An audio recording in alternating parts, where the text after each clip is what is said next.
Hi guys, welcome back to another episode of Sin and Tonic. Today's story is that of Rachel O'Reilly.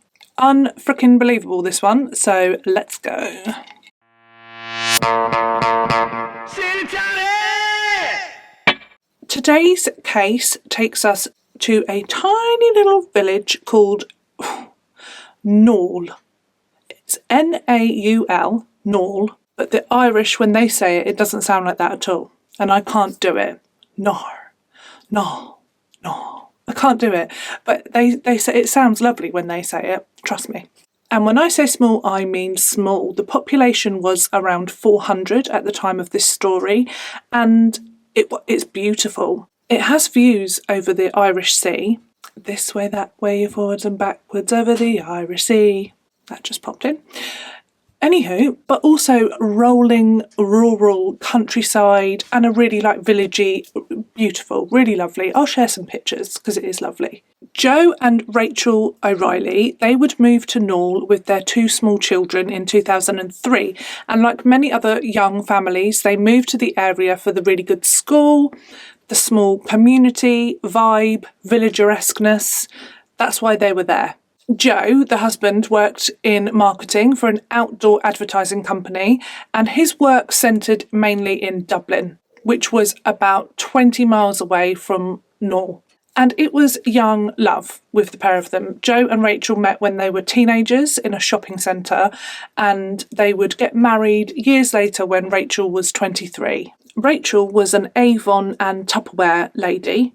Who doesn't love one of those? You know, like the parties, Avon part. I don't even do parties. Tupperware did. I'm a bit too young for that. But body shop parties, oh hell yes, that's where it was at. Loved a body shop party. I digress.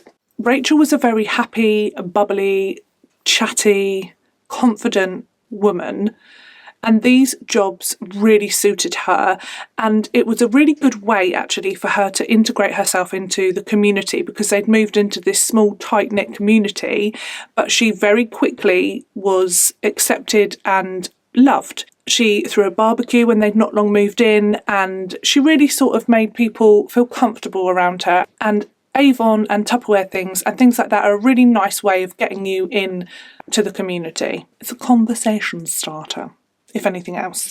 Who doesn't love Tupperware? Rachel was very tall. She was, I think, just over 6 foot, and she was really handy as well. She'd have a go at anything. She was very happy-go-lucky. She loved DIY, so she'd always get herself involved in that around the house. She had a sense of adventure, and she was very sporty. And most of all, she just adored being a mum. They had 2 young children, and she just adored it. At the time of our story, Rachel is 30 years old. Do excuse, my voice has gone a bit funny.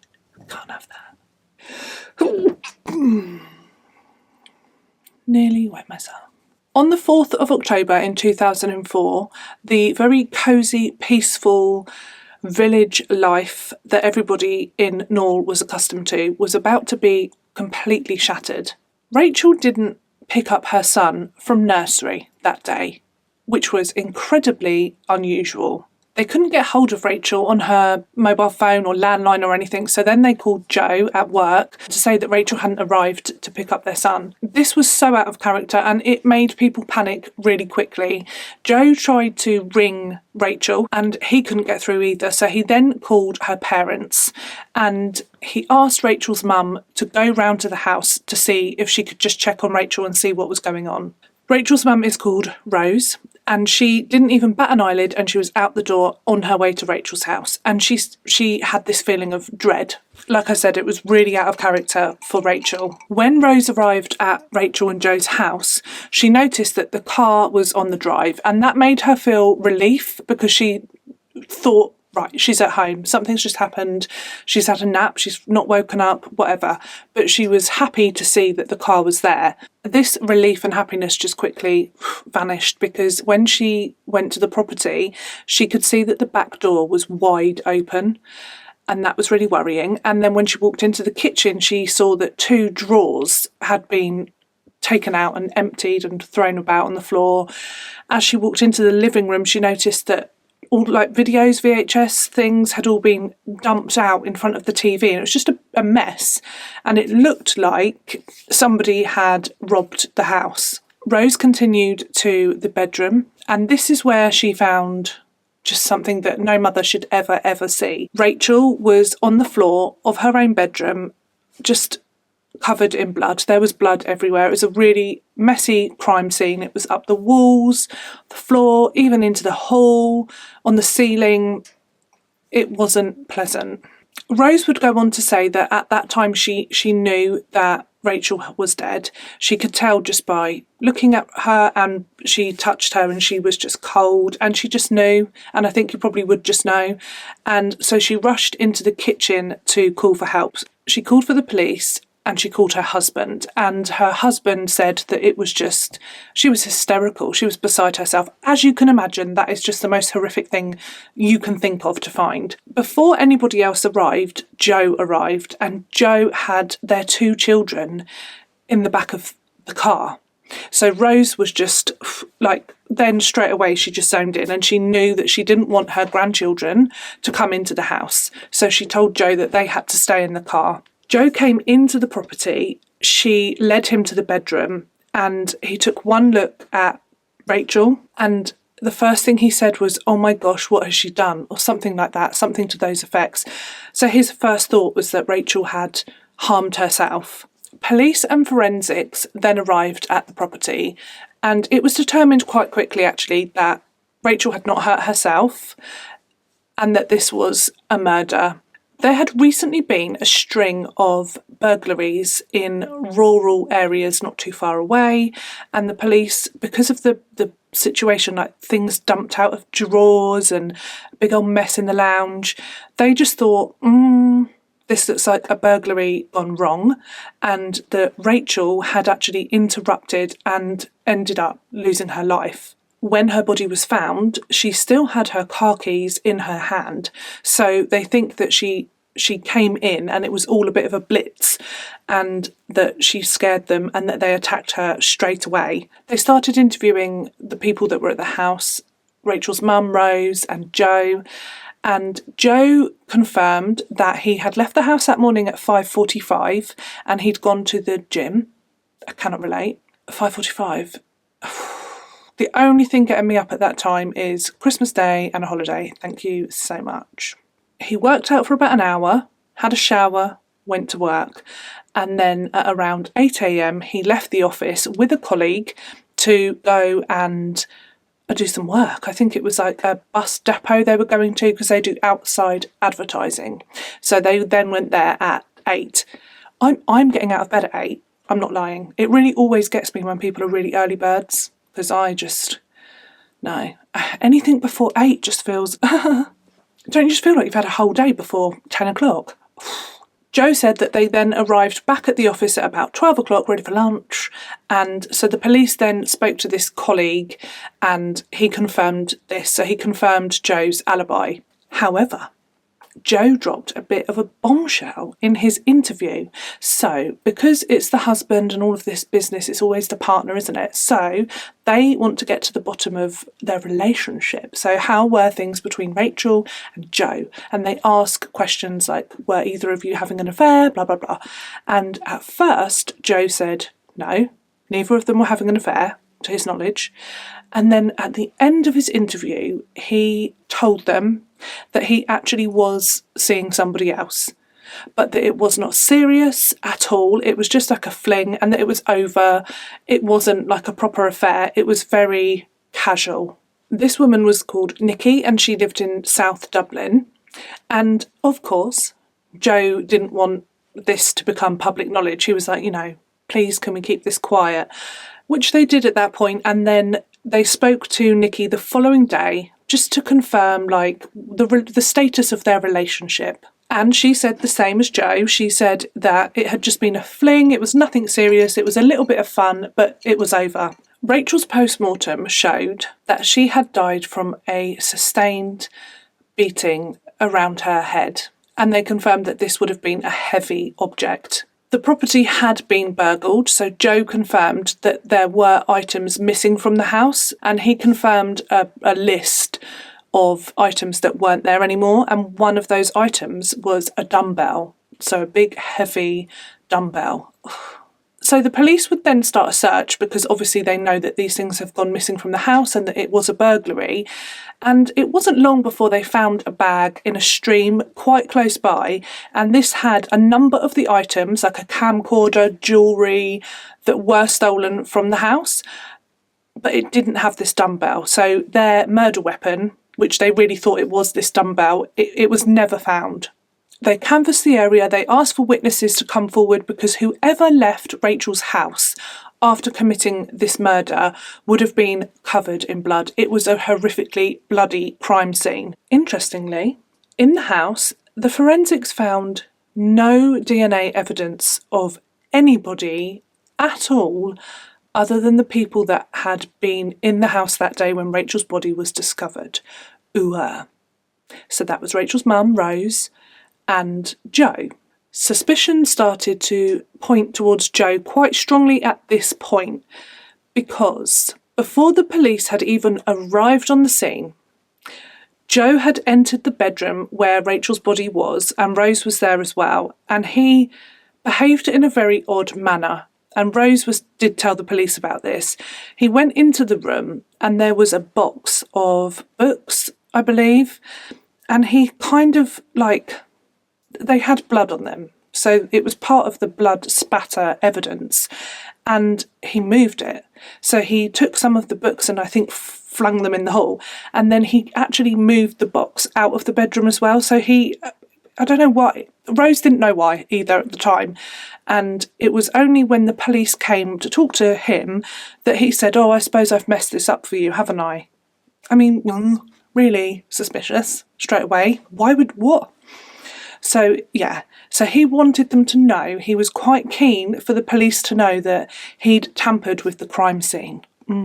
He also said, which now seems odd, when he entered the room to see Rachel for the first time, he said, "Oh my God, what have you done?" or something to that effect, implying that she had committed suicide. And Rose thought at the time, what the hell do you mean? She's been murdered. Even her own mother was very, very clear at that point that somebody had murdered her daughter. I mean, she'd been beaten around the head. You can't do that to yourself. So it felt very odd to her, jarring. It was jarring when he said that. It was also jarring when he moved the books. So she did notice, even in her, what's that word? When you're just trauma? Yeah, she was traumatised. Even in that state of mind, she was like, this doesn't feel right, it feels off. 9 days after Rachel had died, he invited her mother and father over to the house, saying something like it was bringing him great comfort to be in the house that he'd shared with Rachel, and he wondered whether it might bring them comfort as well to come and be in her house, maybe. So he invited them over, and then he proceeded to act out. It's just weird, but maybe he's just a weird person, okay? But he then proceeded to act out what he thought had likely happened that day to Rachel. Grim, just grim. We will talk about that more later. More weird behaviour, right? More. I don't know why he did. Anyway, before the funeral, the family talked with the funeral directors about things that they wanted to do and stuff like that. And you organise everything, don't you, before a funeral? And they decided that they wanted to write letters, the family, to Rachel, and then have them put them in the coffin with Rachel's body. So that's what they did. They all wrote a letter and they all put one into her coffin. And when it came to Joe's turn to put his letter in, he was overheard saying, "You can put the lid on that now." Nice. After the funeral, Rachel's parents would go and collect the flowers and things. You know, people had bought lots of flowers. Joe had also bought flowers, and on the card of his flowers, he had written, "See you later, Joe." Why? You just look like such a prick. Rachel's family were not the only people to notice his very strange behaviour. He was interviewed by a number of journalists because this was a huge, huge story, massive, not just in their small village, but also in Ireland. One journalist noted how bizarre he was and how he was almost proud of the crime scene. So he was like showing off blood splatter and his theories and just gross. And he was just very cold, blasé, just not normal.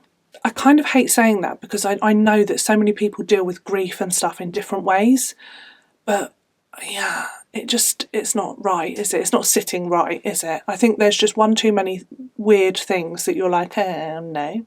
On the 22nd of October, Joe and Rose, Rachel's mum, were invited to be on the Late Late Show in Ireland, and it was a disaster. It was awful, and it even led to people in the public ringing up and saying that they thought he was guilty of her murder because he was just so cold. Viewers also saw that Rose and Rachel's dad were incredibly cold towards Joe as well. So it was all just nah. The Late Late Show had offered to pay for a hotel room for Joe or a taxi or, a driver to take him home that evening after the show, and he refused both. And it turns out that he went to go and stay with Nikki, his mistress, and it would soon unravel that this fling or, cash affair was not that at all, and they'd actually been together for 9 months. And it was a serious, proper relationship. They were together, and this was a proper, full-on affair. Then, evidence came in that led to the arrest of Joe, Nikki, and another man. And this man was Joe's colleague. It was discovered that Nikki and Joe's colleague had provided false information and a false alibi as well. Like, that's awful. That's so bad. Why do people do it? Joe's phone had pinged at a nearby tower, a tower very, very close to his home, at a time in which he said he was with his colleague at a bus depot. Ooh. Also, CCTV footage showed his car outside, I think it was Murphy's, like a garage, Murphy's garage, I might be wrong, pinch of salt. Again, at a time where he had said, and this colleague had said, that they were at a bus depot. So something's not right, it's not adding up. Nikki was arrested because they had enough evidence to suggest that the couple were not just having a fling. But all of this evidence was not enough to hold anybody, so all three were released without charge.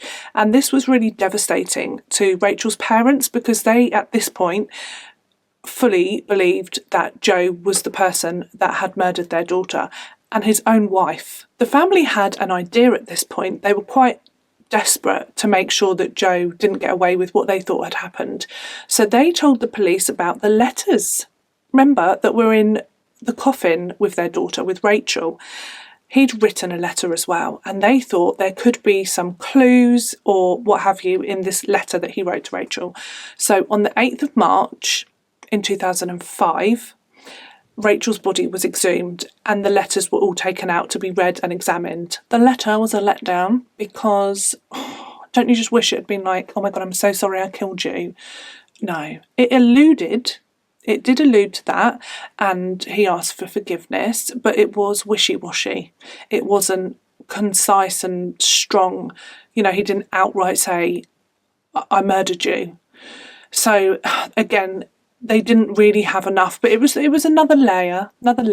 They really needed more evidence, and they needed strong evidence because they didn't have a murder weapon, and the things that they did have as evidence were not strong enough. They had the CCTV footage, but you know what that's like, it's grainy as hell, isn't it? So it really looked like his car. It was his car, but they couldn't see the number plate, and he wasn't clear. It looked very much like him, but it wasn't like, a definite. So they needed to enhance the CCTV footage, and that took a while. They also needed to definitely prove where his phone was, because this was basically their only evidence. So the phone and his car on CCTV. It took 2 freaking years 2 years for this to all come together, and they eventually took Joe to trial and they charged him with the murder of Rachel. He pleaded not guilty, of course, and he was an arrogant so-and-so. He had a very arrogant demeanour about him in court and just an unpleasant human. His defence was it didn't change. He just maintained that he was 20 miles away working with this colleague in Dublin, and he was nowhere near the crime scene, and that was what he said. He didn't take the stand either. He just relied on that, It basically, I think he was just like, prove it. And I'm there just, again, getting really annoyed because it's like, okay, you want to be with someone else or you just don't want to be with your wife. Just leave. Just leave. Why kill her? Why? Just go. Yeah, it's going to be messy, but just leave. And then, because I never understand it when spouses kill off a spouse, I don't always get my head around it, but I'm not excusing it, by the way, but this, what I'm about to tell you kind of is a little insight into his mind. So, the prosecution, they put forward all of these emails and text messages between Nicky and Joe and his mistress. And they discuss at length the fact that he desperately wants to leave Rachel. So he does want to leave her. He wants to leave. And I think that's the plan at first. But he desperately doesn't want to lose custody of his children.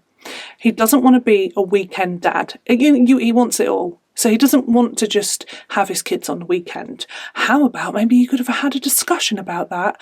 Okay, anyway.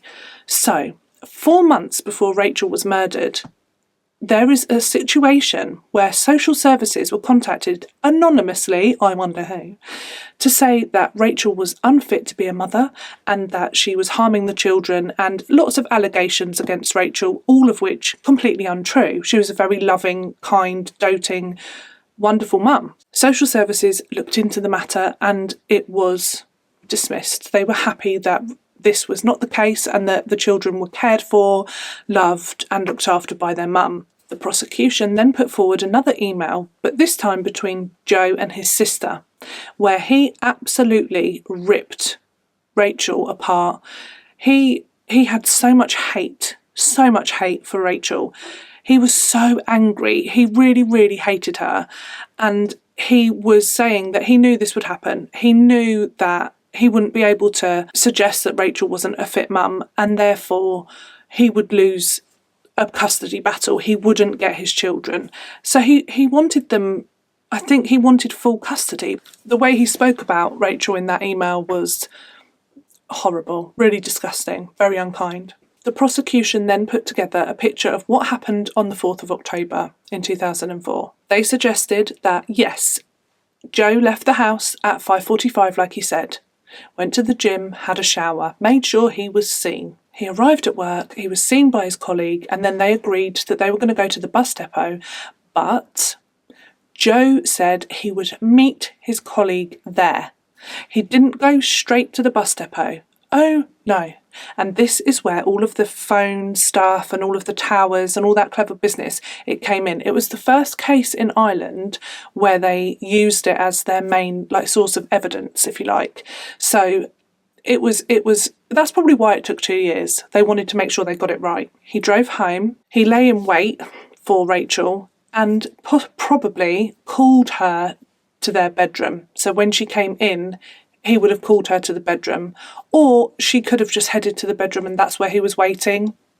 Who knows? And that is where he proceeded to beat Rachel around the head with this dumbbell. And I said I would talk to you a little bit more about the reenactment, and that's why I want to talk about it here, because he was sick. He was horrible in front of her own parents. He took them to the bedroom, he looked at the blood splatter and he discussed what he thought had happened that morning to Rachel, and he described and reenacted in great detail how he thinks the blows landed. But basically he reenacted her murder in front of her parents. He even said that, at one point I imagine the killer would have gone to the bathroom to wash up and they do believe that he went and had a shower, and that while he was doing so, he would have heard Rachel choking on her own blood.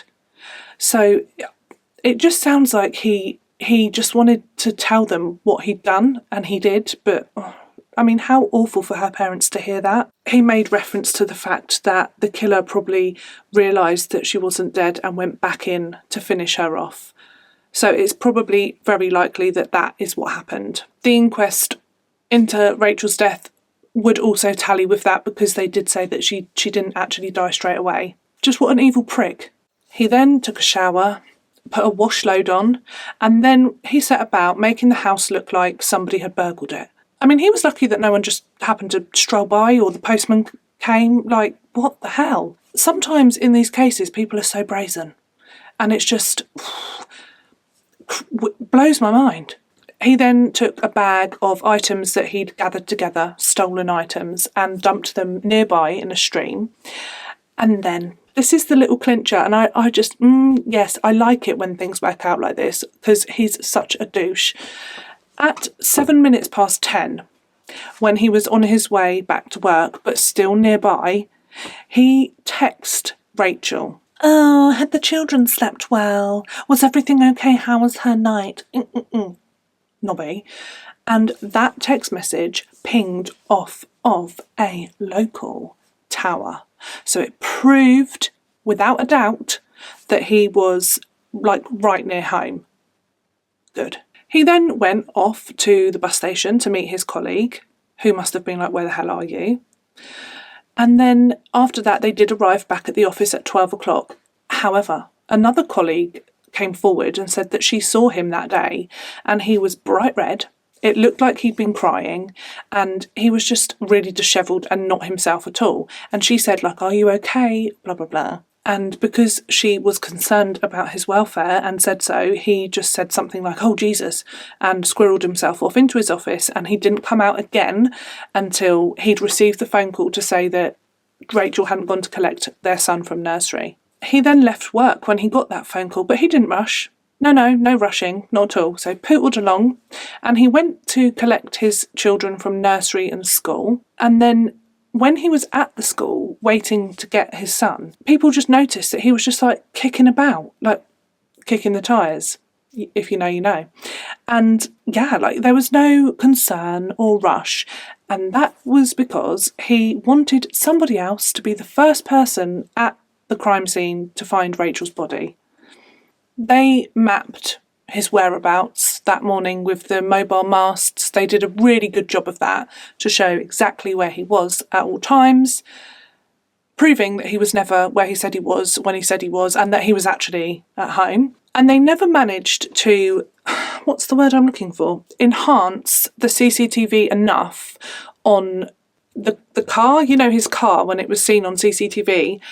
They couldn't get a clear image, and they couldn't get his number plate. So what did they do? Clever, right? It's not the hugest place, is it, Ireland? So they knew what car it was, what model, and they found all of the registered cars that were that model, and they eliminated every single freaking one in the area, so it only left his, like, unaccountable. Do you know what I mean? Like, where were you? Where was your car? And they proved where all of these cars were. So by process of elimination, they determined that it was his car. On the 21st of July in 2007, Joe was found guilty of Rachel's murder. He was sentenced to 15 years, a minimum of 15 years in prison. He has appealed twice, and both times that's been denied. And I just feel terribly sorry for Rachel's family in this situation, because he will likely appeal again, and they are just living in hell, waiting for a day where he might possibly be released from prison.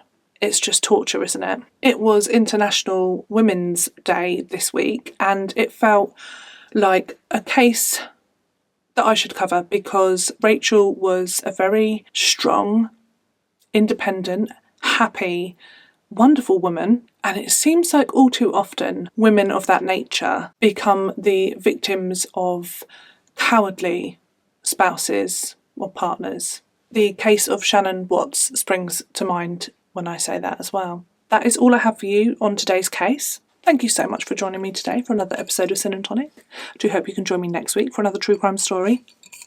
And a glass, or a jar, or a vase, or a mug, or a bowl, or a bucket of gin. Oh, I'm having a hot flush. I'm having a hot moment. Oh, I don't know why, it's absolutely freezing outside in the world. Well, here in the UK. I had pink grapefruit tonic with my gin today. Nice, actually. Not always a fan of pink grapefruit, but yeah, quite delicate this one. Like it. Not much to share with you this week. It's been quite a boring week, which I probably needed, didn't I? Needed a little break from the crazies. But yeah, I'm going to share some links in the description for ways to donate for Ukraine. We have a friend of our family who has family in Ukraine. His wife is from Ukraine, and so I will share that link. I'll get that together and put it into the description box. It's been glorious to come up to the shed and have a chit chat with you. Thank you so much, as always. It saves my sanity, I swear to God, coming up here and talking to you about true crime. Little weirdo. I'm going to go in, have a fun-sized bag of Maltesers, cup of tea, hot water bottle, pyjamas on. I might bring my duvet down and have that on the sofa. It's that sort of evening, you know, and relax. That is what I'm going to do, and I'm going to feel really grateful for it. I love you all, and I will see you next week, my beautiful sinners. Feel my love. Namaste.